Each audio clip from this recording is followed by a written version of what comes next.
आइए जी, तो आज हम लोग रिवाइज करने वाले हैं कौन सा स्टैंडर्ड हम लोग आज रिवाइज करने वाले हैं एसए 220। नाम है इसका quality control for an audit of financial statement. प्यार से बुलाएंगे क्यूसी एओएफएस। क्यूसी एओएफएस पहले टाइम से कंपैरिजन करते हुए चलें। एसक्यूसी 1 के बेसिस पे मॉडल्ड है। एसक्यूसी 1 क्वालिटी कंट्रोल से डील करता था, ऑडिट फर्म लेवल पे डील करता था और हर तरह के एंगेजमेंट से डील करता था, चाहे वो audit and review of financial statement था, अदर एश्योरेंस या फिर रिलेटेड सर्विसेज थी। लेकिन ऐसे 220 किससे डील करता है? क्यूसी से डील करता है। But QC of what? Come on, QC of what everyone? बस अभी क्वेश्चंस नहीं ले रहा हूं मैं, इधर देखो। हाँ जी, QC of what everyone? Financial statement, audit of financial statement. याद रखेंगे इतना? Yes sir. ऑब्जेक्टिव बहुत ही जबरदस्ती का टॉपिक, हमें बचपन से याद है। बस फर्क ये आ जाएगा, यहां पे हम लोग ऑब्जेक्टिव किसका बता रहे होंगे? ऑडिटर का बता रहे होंगे और एंगेजमेंट लेवल पे बता रहे होंगे। ऑब्जेक्टिव वही रहेगा, reasonable assurance that audit complies with PSRL and report issued is appropriate in the circumstance. What is PSRL? Professional Standards and Regulatory and Legal Requirement. Okay? बस याद रखिए, auditor, engagement level and reasonable assurance, audit complies with PSRL and report issued is appropriate in the circumstance. Done? Done? Come on. लीजिए, आ जाओ। Basics, इसको भी आपको revision में लेने की जरूरत नहीं है। S A 220 is modelled on the basis of SQC 1। उसमें भी 6 एलिमेंट थे, इसमें भी 6 एलिमेंट है। पहला एलिमेंट है लीडरशिप। इंपॉर्टेंट है एग्जाम पॉइंट ऑफ व्यू से, एस ए 220 का लीडरशिप वाला एलिमेंट। जरा साथ दीजिएगा, जरा साथ दीजिएगा। यहां पे लीडरशिप की रिस्पॉन्सिबिलिटी किसके ऊपर है? Engagement partner. तो overall quality of audit engagement भी किसके ऊपर कौन रिस्पॉन्सिबल रहेगा overall quality of audit engagement के लिए? Engagement partner. तो पहली लाइन बोलेंगे, engagement partner is responsible for overall quality of audit engagement. बढ़िया। And his actions and messages, his actions and messages should emphasize two things. Number one, factors which are important for quality. Number two, quality is essential in performing the audit engagement. Quality is essential in performing the audit engagement. Now, what are the factors that are essential for quality? 4 factors are there. How many factors everyone? कितने factors हैं? 4। पहला factor कौन सा है? वही भाई, पीएसआरएल। एक factor कौन सा है? Report appropriate as per the circumstances. तीसरा factor, you must comply, the team must comply with SOQC's policy and procedure. Firm के एसओक्यूसी पॉलिसी प्रोसीजर से कंप्लाई करना है। Okay, SOQC quality control policy and procedure जो भी firm ने बनाई उससे कंप्लाई करना है। और चौथा, the team must be able to raise concerns without any fear of reprisals. Done? Done? लीजिए, ये टॉपिक बच्चों बहुत इंपॉर्टेंट, एक बार और बोल देता हूं ताकि आप लोग इसको बिल्कुल भी स्किप ना करें। Leadership responsibility in case of audit. Who is responsible for maintaining quality in the audit engagement? Engagement partner. He should emphasize through his action and messages on two things: factors which are relevant for quality of audit. Number two, quality is essential for audit of financial statement. अच्छा, what are those factors? 4 factors are there. पहला factor कौन सा आया था? पहला factor आया था वही कि भाई आपका ऑडिट होना चाहिए in accordance with PSRL, report should be appropriate as per the circumstances. 2 factor हो गए। तीसरा factor, you should follow the firm's system of quality control policy and procedure. And fourth factor, ability of the team members to raise concern without any fear of reprisals. Done? Yes sir. आ जाओ। फिर उसके बाद relevant ethical requirement. कुछ नई बात नहीं इसके अंदर, बहुत ज्यादा फोकस भी नहीं किया था हमने इसके ऊपर क्योंकि हम एसक्यूसी 1 में बहुत अच्छे से फोकस कर चुके हैं। ओके, ईपी की रिस्पॉन्सिबिलिटी क्या है रेलेवेंट एथिकल रिक्वायरमेंट को लेके? थ्रेट्स टू इंडिपेंडेंस आइडेंटिफाई करना और साथ साथ में फर्म को जो है वो इन्फॉर्म करना थ्रेट्स के बारे में, ताकि थ्रेट्स को एलिमिनेट किया जा सके या फिर एंगेजमेंट से विड्रॉल जो है वो किया जा सके। डिटेल एसक्यूसी 1 में पड़ी हुई है, उसी को फॉलो कीजिएगा। यहाँ पे बस एंगेजमेंट पार्टनर की यही रिस्पॉन्सिबिलिटी है, थ्रेट्स को आइडेंटिफाई करना, ऐसे मैटर्स को रिपोर्ट करना फर्म को ताकि एक्शन लिया जा सके, एलिमिनेट किया जा सके थ्रेट को या फिर विड्रॉ किया जा सके ऑडिट एंगेजमेंट से। डन? बोलते जाओ, डन लिखते जाओ चैट में। अच्छा जी, अभी भी नंबर 1 इंपॉर्टेंट टॉपिक अभी तक यही है हमारे लिए। आगे चलते हैं। Acceptance and continuous of client relationship and audit engagement. Very simple, ध्यान से मेरी बात को सुनिए। एंगेजमेंट पार्टनर की रिस्पॉन्सिबिलिटी है कि 4 मुद्दों पे इंफॉर्मेशन ले। 3 एसक्यूसी 1 से उठा लो, एक यहां पे नया आ जाएगा।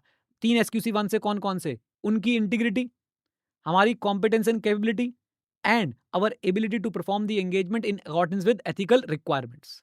यही 3 बातें एसक्यूसी 1 में लिखी थी, यही 3 बातें यहां पे लिखी हैं। एक्स्ट्रा 2 बातें क्या आई हैं? Number 1, significant matter from past और current audit affecting the continuation. आपको पास्ट या करंट ऑडिट के दौरान ऐसे कौन से मैटर्स पता चले जिनका इंपैक्ट आ सकता है आपकी कंटिन्यूएशन ऑफ ऑडिट पे। और साथ साथ में अगर कोई न्यू इन्फॉर्मेशन मिलती है, जो पहले पता होती तो हम लोग रिजेक्ट कर देते। तो एंगेजमेंट पार्टनर को फर्म को प्रॉम्प्टली जो है वो इन्फॉर्म जो है वो करना है फॉर नेसेसरी एक्शन। फिर से बोलता हूँ, SA 220 में एक्सेप्टेंस और कॉन्टिन्यूंस को लेके क्या कहा गया?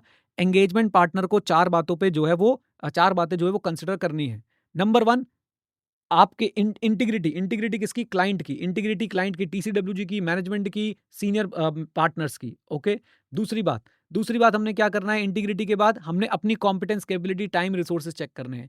तीसरी बात हमने क्या करनी है? तीसरी बात जो है हमने एथिकल रिक्वायरमेंट से कंप्लायंस हो सकती है कि नहीं, ये चेक करनी है। और चौथी बात जो नहीं ऐड हुई है, सिग्निफिकेंट मैटर्स फ्रॉम पास्ट और current audit affecting the continuation. अगर न्यू इन्फॉर्मेशन कोई मिली है that would have led to rejection earlier, engagement partner must promptly inform the firm for necessary action.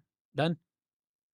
लीजिए, इसके बाद असाइनमेंट ऑफ एंगेजमेंट टीम, बिल्कुल बेकार का टॉपिक, कुछ नहीं है इसके अंदर। सिंपल इतना बोल के आ जाओ, एंगेजमेंट टीम कैसी हो? एंगेजमेंट टीम ऐसी हो कि ऑडिट एज पर PSRL हो पाए, report appropriate as per circumstance हो पाए। फिनिश। चले आगे। Yes sir. एंगेजमेंट परफॉर्मेंस, इसके अंदर क्या क्या टॉपिक हैं? पहला आता है डायरेक्शन, सुपरविजन एंड परफॉर्मेंस। बिल्कुल ही बेकार का टॉपिक है। सिर्फ इतना लिखना है कि भाई डायरेक्शन, सुपरविजन, परफॉर्मेंस ऐसी हो कि PSRL हो पाए एंड रिपोर्ट इशू जो हो रही है वो अप्रोप्रिएट एज पर सर्कमस्टांस हो। Again no relevance. अच्छा जी। रिव्यू बाय EP, याद रखिएगा, टॉपिक में दम नहीं है बट टॉपिक को डिफरेंशिएट करना सीखिए। हमारे पास एक तो था मॉनिटरिंग, मॉनिटरिंग होता है कंप्लीटेड एंगेजमेंट्स का। एक है एंगेजमेंट क्वालिटी कंट्रोल रिव्यू, वो होता है हमारे रिपोर्ट इशू होने से पहले। और एक होता है review by engagement partner, review by engagement partner जो सबसे जेनरिक रिव्यू है, जो हर ऑडिट के केस में होना ही चाहिए। अब एंगेजमेंट पार्टनर किन बातों को रिव्यू करेगा? नंबर वन, सबसे पहले तो ये देखेगा कि भाई फर्म की पॉलिसी एंड प्रोसीजर्स, हाँ जी, फर्म की पॉलिसी और प्रोसीजर्स फॉलो हुए कि नहीं हुए। दूसरी बात वो ये देखेगा कि भाई ऑडिट डॉक्यूमेंटेशन कंप्लीट है कि नहीं है। और तीसरी बात वो ये देखेगा सफिशिएंट एप्रोप्रिएट ऑडिट एविडेंस है या नहीं है। तीन बातें।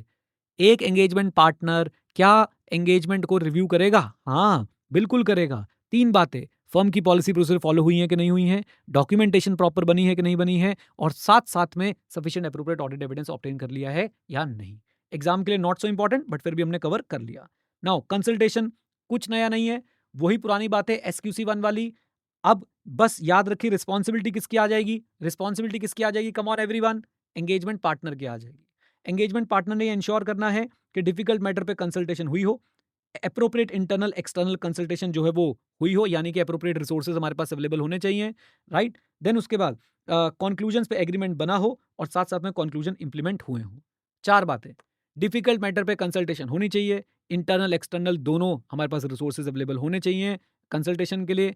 उसके बाद एप्रोप्रिएट कंक्लूजन्स बने हो कंक्लूजन के, कंसल्टेशन के, और वो कंक्लूजन इंप्लीमेंट भी हुए हो। चलिए जी, आ जाइए।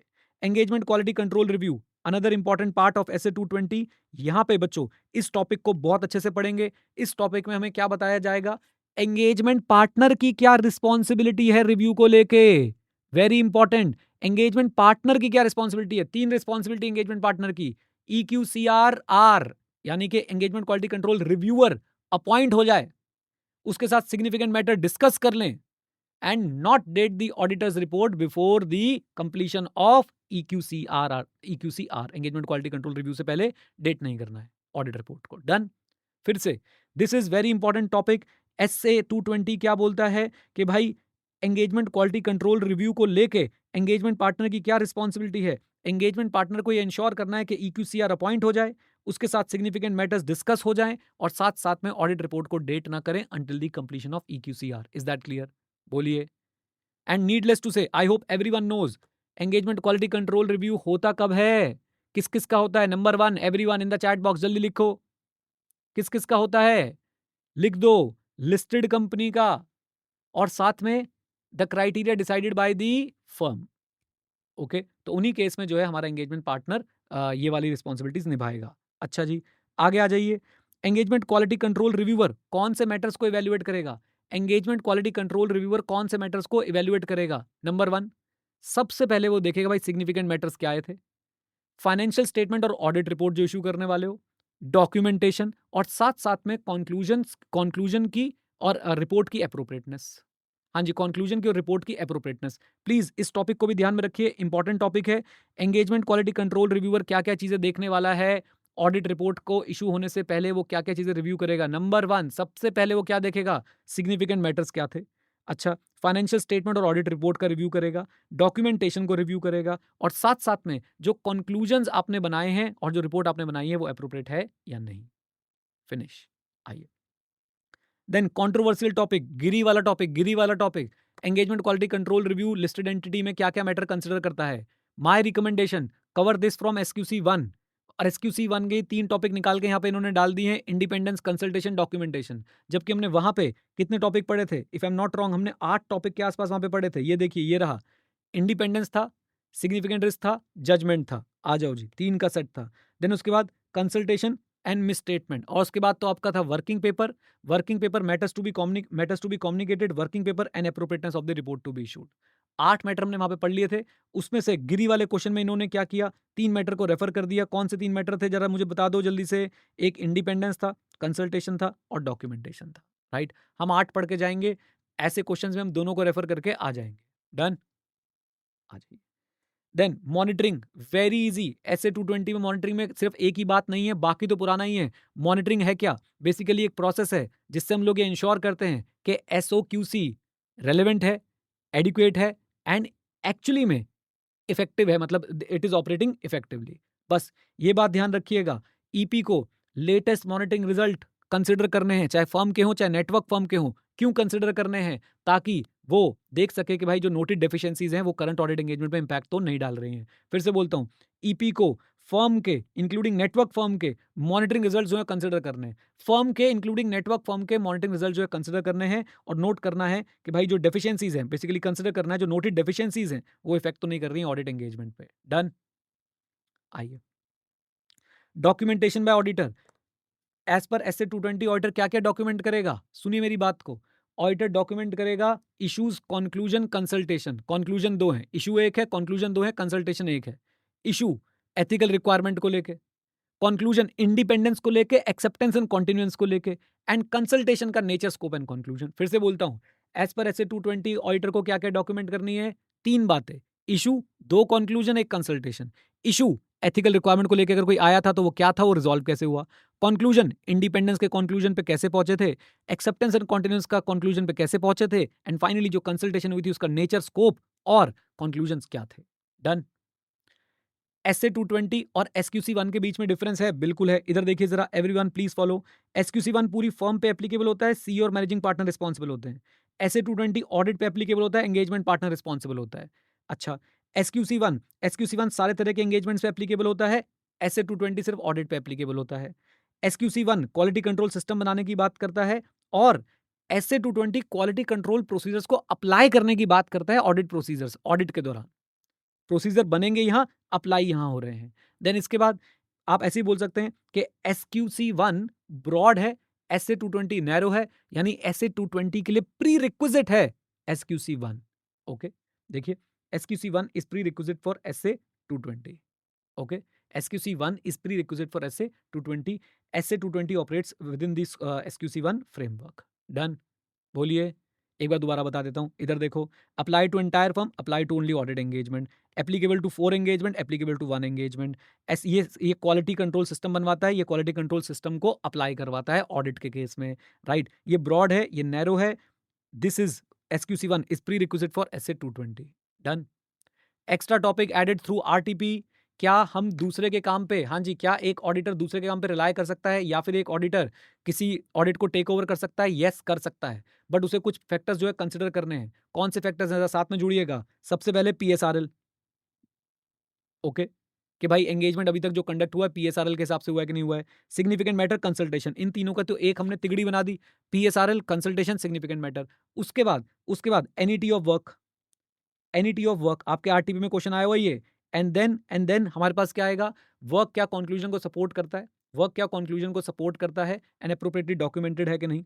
Okay, SAAE and engagement objectives are achieved और नॉट। आओ एक बार दोबारा बोल के देखते हैं। सबसे पहले PSRL consultation and significant matter, बढ़िया।